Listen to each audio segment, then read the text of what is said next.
And in the city of Syria, we are not allowed to go out of the house. They just come to the houses, take the people, kill them outside of the house, and take all the phones so nobody record or do anything. Please, you gotta help us. I have to.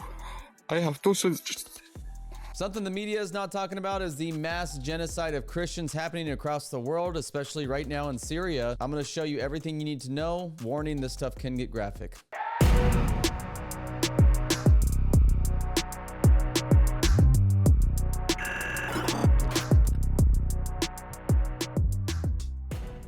How's it going, everybody? David Medina here. Make sure you like and subscribe to the channel. If you're on social media, make sure you follow me at David Medina PDX. That's on X, Instagram, Facebook, and TikTok. Man, I really try to make a lot of the things that I talk about. I really try to be positive and upbeat. And even a story like this, there's still joy we can find in it. And you're going to be like, well, how, David? There's thousands of Christians being killed in Syria right now. There's Christians being beheaded in the Congo and being persecuted in China. And man, it's the Lord.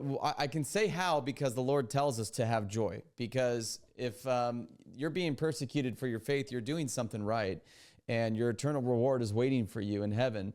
And God and the Lord reminds us of that in the Gospels. Jesus reminds us of what our lives would look like if we follow after him, if we choose to be a Christian and love God, that we will be persecuted just like he was. But I wanted to bring some headlines to you guys that just the media is just not talking about. You're not seeing this blowing up on CNN. If this was any other religion in the world, if this was any other people group, you'd be hearing this nonstop about the genocide happening right now across the world. But let's first start in the Congo. There were 70 Christians earlier in February that were murdered. They were beheaded, women, children, and men. They were taken to a church and beheaded and this is all done by radical Islamic militants and ISIS. So, I mean, I'm sure if the media were to report on this, they'd probably leave that part out. But I'm going to tell you why this whole Syria thing is kind of on Biden. This is his foreign policy, the failure of his foreign policy. We're seeing this, of what's happening to Christians in Syria right now. Direct result of Biden's recklessness. And I'm gonna explain why here in just a little bit. But 70 Christians were murdered in the Democratic Republic of Congo just last month. It's a horrific story. And by the way, if you have kids in the room, probably should have them go out for this one. Younger kids that don't understand this. I'm sure teens and older elementary school kids that understand a little bit about life. They should hear this because they should understand that unfortunately here in the United States we don't have to go through any crazy things like this. A lot of ever. It could come one day. It might come. They're persecuting us in other ways. They've been deplatforming us. They've been silencing us online. They've been arresting us. In some cases, like those people that were praying outside the Capitol on January 6th were arrested. The abortion clinic, the pro-life group that was arrested for protesting outside of an abortion clinic. So persecution definitely is happening in the United States, just not the levels that we're seeing, like literally Fox's Book of Martyrs level right here, that we're seeing in the Congo and in Syria. But basically, on February 13th, militants rounded up 70 Christians outside the Dominican. Let me zoom this in so you can read along with me. 70 Christians were rounded up in the Republic of Congo. They were taken to a church, and all 70 of them were killed. Open Doors field sources say that the violence began about 4 a.m. on Thursday, February 13th, as militants captured and tied up 20 Christians in the community of Meba. The militants are suspected to be members of the Allied Democratic Forces, a rebel group with ties to ISIS. Reportedly, the militants went door by door saying, "Get out and don't make any noise. Get out, don't make any noise," says an elder in another town about 40 kilometers from Meba.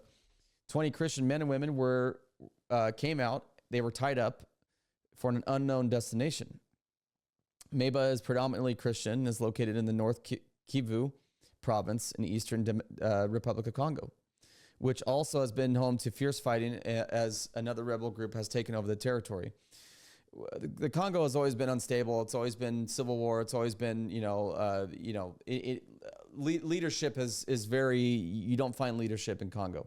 That's why it leaves these vacuums and these empty areas for ISIS to come in and do what they do. All 70 captives were taken to a Protestant church. So they all were taken to church in Kasanga, where they were killed inside with machetes and hammers. Field sources say that several days after the attack, some families had not been able to bury their dead because of the insecurity of the region. Many Christians have fled the area to somewhere deemed safer. We don't know what to do or how to pray. We've had enough of massacres, said an elder in a nearby church. May God's will alone be done.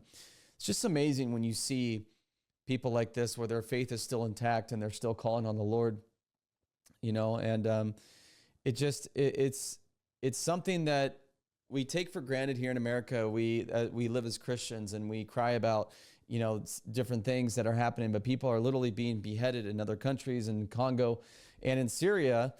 They're literally being slaughtered in their own homes and they're being rounded up. I'm talking women. I can't show you all the videos. I wish I can just sit here and show you all the videos.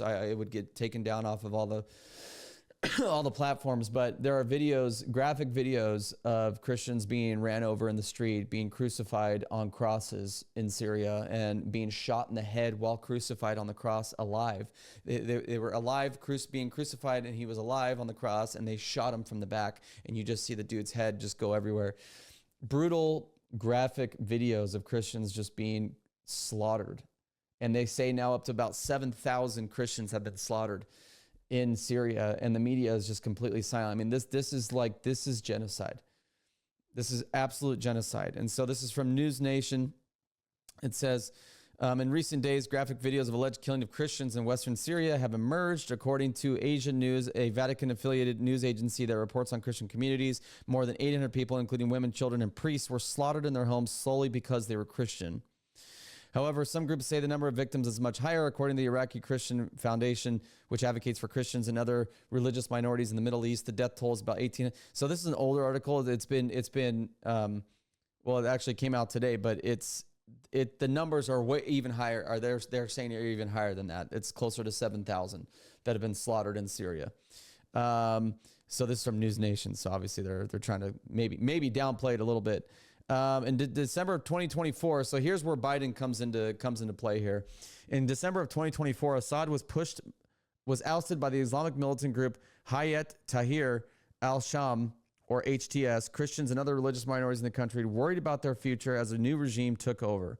Western countries are urging Syria's new leaders to protect the rights of the religious and ethnic minorities, as well as those of women, the vast majority of Syrians and Sunni Muslims, while about a quarter of the population is Christian, Druze, or Alawite.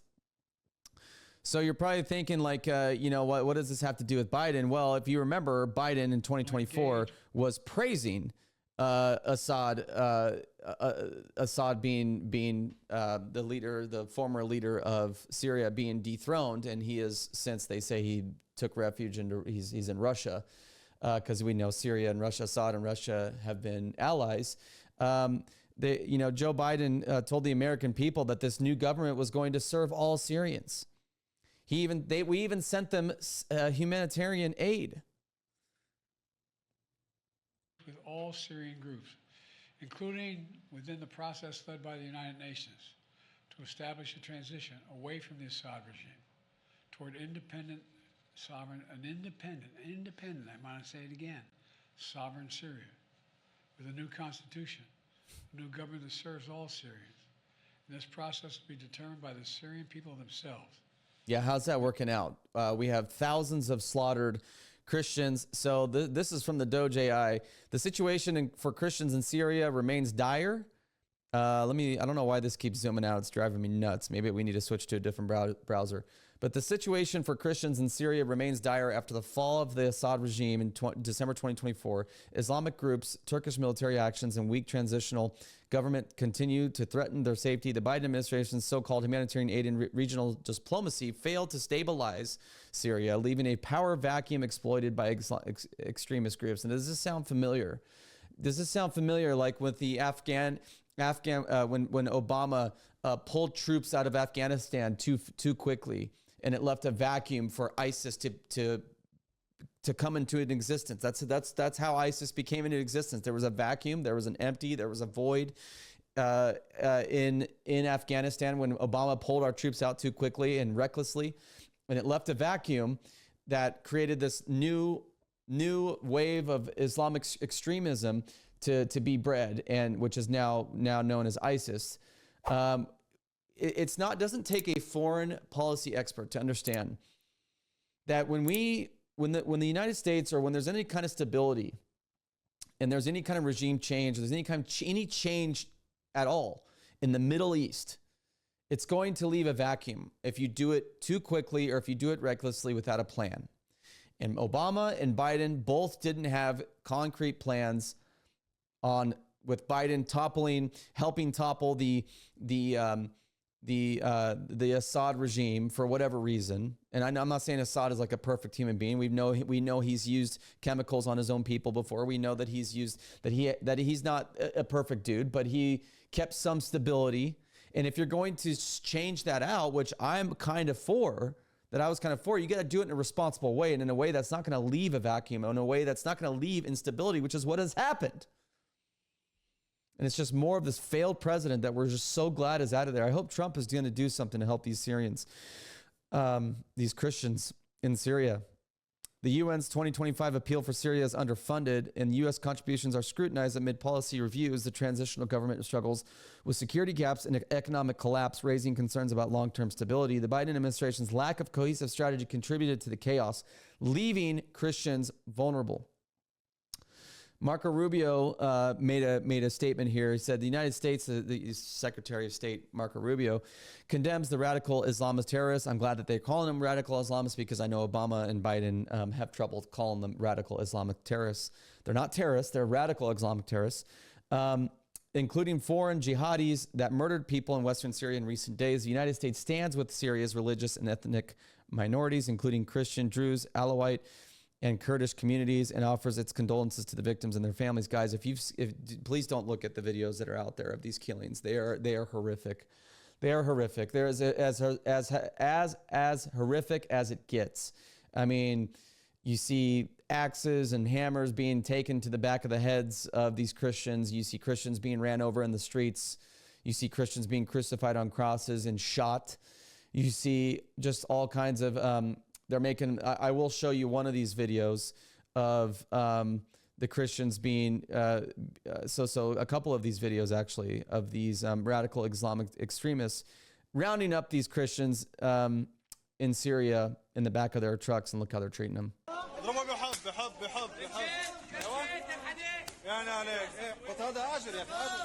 Women and children, men.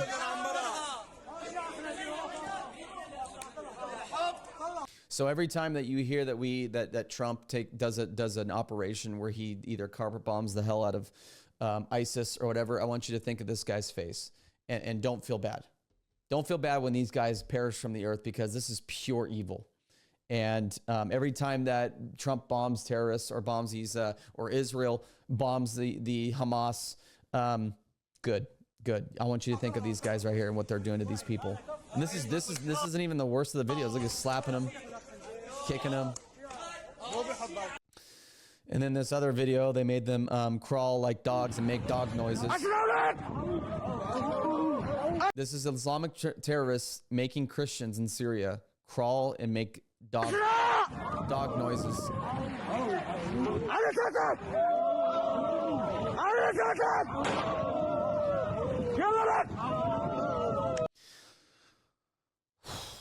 It's disgusting, man. It's disgusting. And where are the Free Palestine people on this? Where you'll never see these college campus kids, these woke kids with these Free Palestine flags. Will they ever protest for this kind of genocide? I mean, this is cruel. This is a different type of genocide that's happening. This is I mean, let's just take titles away from it, Christian, whatever. This is human beings that are being killed in mass, women and children. Where are the Free Palestine people? You won't find them, because they don't know what the hell they're fighting for. They're just fighting for whatever TikTok or whatever their favorite radical leftists on TikTok or whatever, whatever their college social or Democrat, club tells them to protest. So there was a video also of there was now this breaks my heart too. This was a video from a Syrian man pleading with the world to help Christians in Syria. Covering my face now because I don't want anyone to see my face, because if they see me, they will kill me. I'm from Syria. I live now in the city of Latakia. Please, please, please. The media is not showing you anything. The terrorists are killing everyone, children, women, teenagers, old people, just killing. There is more than 100 body in my village now. Even in the city, they are just taking the children and the women and kill them. I don't know what to do with my mom and my two sisters. Please, you gotta help us. Nobody's talking anything about it. Not the social media or the TV channels. They are all hiding the truth.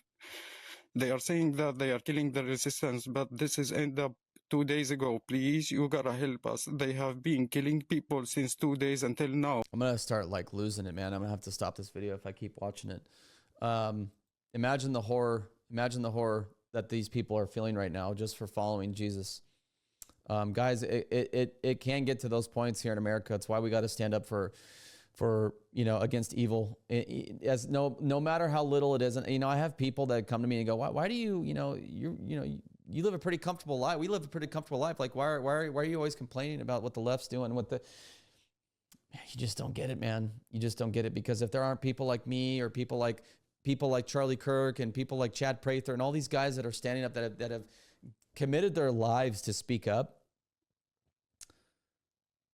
then you can expect this to happen here in America pretty soon.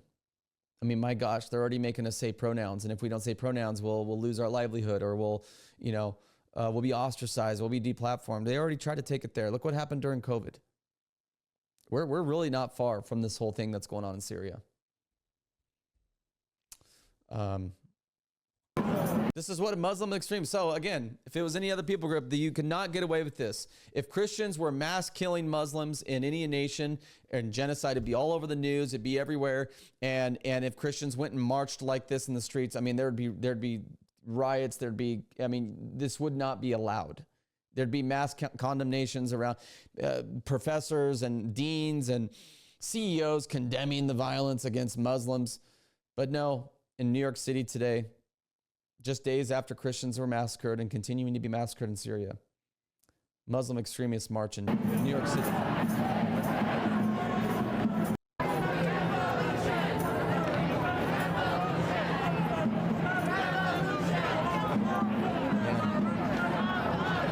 Absolute evil, man. And let me just tell you something, you guys. There's different kinds of persecution. Obviously, what we're seeing in Syria is the greatest form of it. But in the Gospels, it says that Jesus tells us that we will be persecuted. It actually says in John 15 that if the world hates you, know that it hated me first. It says in 2 Timothy that anybody that wants to live a godly life in Christ Jesus will be persecuted. You will be targeted. These are things that Jesus warns us about, man. And that can look in different ways. Like in Syria, just being a Christian, you're going to lose your life. You're going to be crucified just like Jesus. You're going to be shot. You're going to be ran over. In the United States, that could look like your friends don't want to be around you. In the United States, it could look like, you can't go out with your friends. You can't be around certain people. You can't go have fun, go clubbing.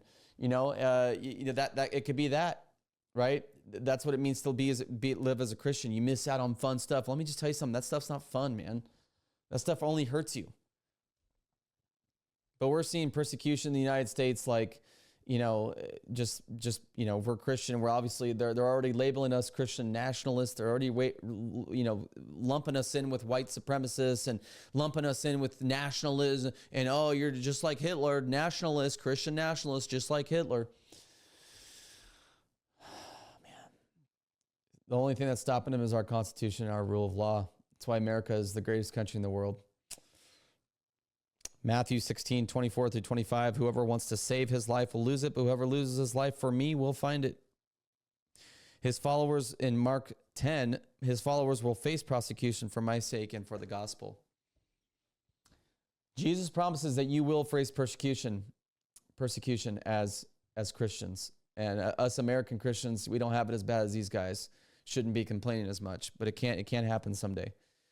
Just be praying for these people in Syria, man. Be praying for these people in the Congo. Be praying for Christians everywhere. These are our brothers and sisters in Christ that are being persecuted at the highest levels.